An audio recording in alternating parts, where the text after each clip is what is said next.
Let me say another word quickly about the reconciliation bill.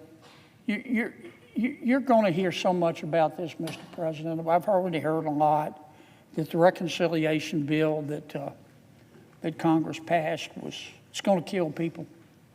People are going to die. It's only going to help rich people. None of that's true. None of that's true. The bill that we just passed is primarily a tax cut. And taxes are not terribly complicated. When you tax something, you get less of it. Right? You want to stop people wearing wristwatches? I love wristwatches. I've had this one for like 30 years. But you want to stop people from buying wristwatches? Just pass a bill and says every time you buy a wristwatch, you have to pay a $200 tax. Boy, that's going to be the end of wristwatches. Business is the same way. You want businesses not to expand? Tax the hell out of them so they don't have any money to reinvest in their business. You want people to work less? Tax them. Take all their money. People are rational. They'll go, well, why do I want to work an extra 10 hours this week? They're taxing me. The government's going to take all of my money. Senator John Kennedy didn't mince words when defending the GOP's One Big Beautiful Bill, saying that anyone who voted against it effectively voted to raise taxes by $4.3 trillion. His message wasn't just about numbers. It was a pointed accusation aimed at lawmakers who, in his view, turned their backs on working families hoping for lasting tax relief. At the heart of his argument is a broader Republican belief that extending Trump-era tax cuts is essential to keeping money in Americans' pockets. But behind the bold rhetoric is a deeper political fight. Supporters say the bill is a lifeline for the middle class, while critics warn it could blow a massive hole in the federal budget. Kennedy's statement cuts through the noise with a clear, emotional punch. Tax cuts are freedom, and opposing them, he suggests, is a betrayal. So our bill is a tax cut bill. That's all it was. We passed a tax cut back in 2017, as you know, Mr. President. Those tax cuts would have expired at the end of this year. If we hadn't passed this bill, taxes on the American people would have gone up $4.3 trillion. Not billion, $4.3 trillion. It would have tanked our economy. Our economy would have gone down like a fat guy on a seesaw. And some of my friends say, oh, you cut taxes on the rich. That's not true. That's just a lie. I mean, well over half of the tax cuts that we extended go to ordinary Americans. Working people, working moms, working dads. So the first thing we did was extend the tax cuts. We avoided $4.3 trillion worth of taxes.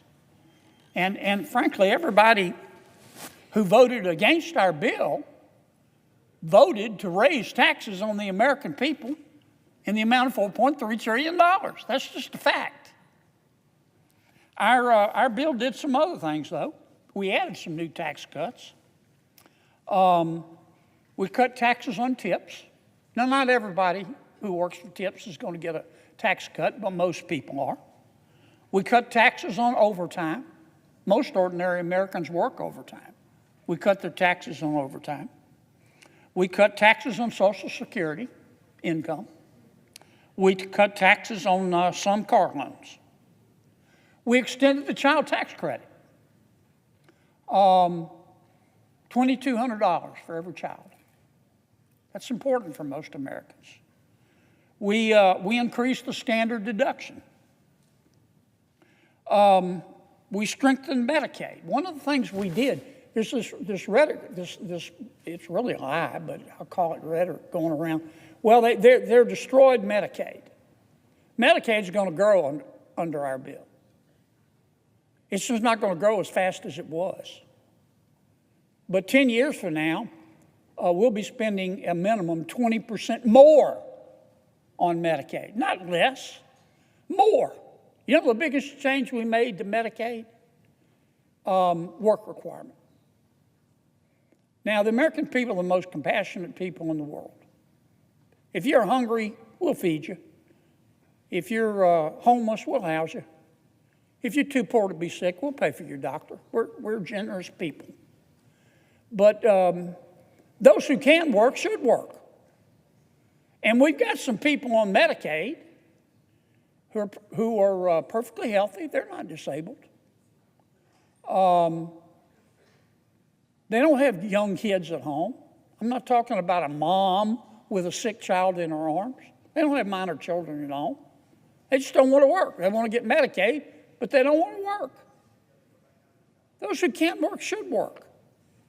And all our bill does is say, look, you can still keep your Medicaid, but if you can work, not if you're disabled, not if you're elderly, not if you're in a nursing home, if you're a healthy adult at home playing video games, you got to go look for a job.